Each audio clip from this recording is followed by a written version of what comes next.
Hi there everyone, here at the IR Magazine Awards US 2023, delighted to be joined by Debbie Belivan, VP IR at Duolingo. Nice to see you, Laurie. Very good to see you, good to be here in person as well. I was thinking Duolingo was actually a dear companion of mine in the pandemic. Oh, good. When I tried to learn Japanese but failed miserably. I love to hear that because a lot of people discovered Duo during the pandemic.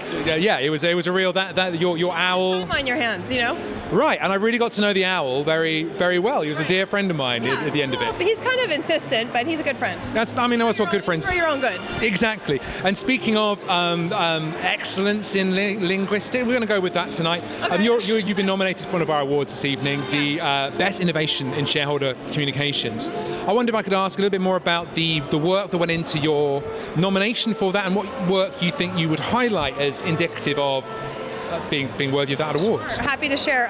So I think we had a couple of things that probably contributed to that recognition.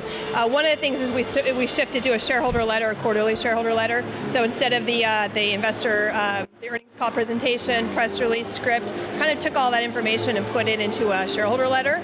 And so we released that before the earnings call, so the investors and analysts can digest all that, and we have a much more productive earnings call where they have, we focus more on Q&A. So that's been really well received. And the more fun change that I would highlight is going from an earnings call to a video Zoom earnings call. Yeah. So our executives are on video. Sometimes Duo will make a cameo, or we'll play one of our TikTok videos, and so and it's just a lot more engaging. You see the analysts who are asking the questions.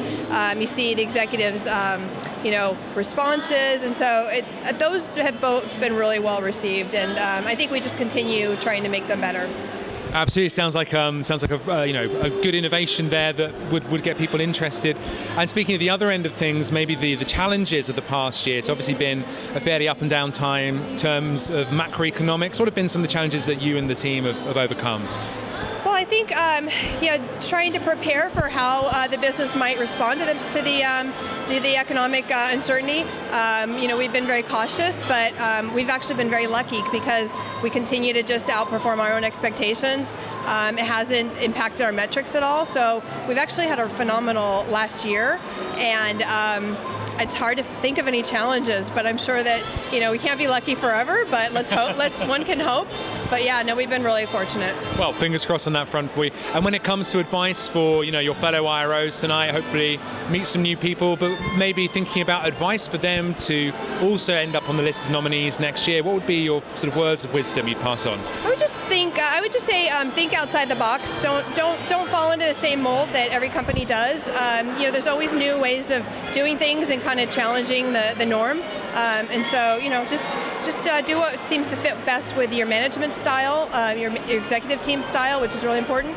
And just do the best you can to get your story out.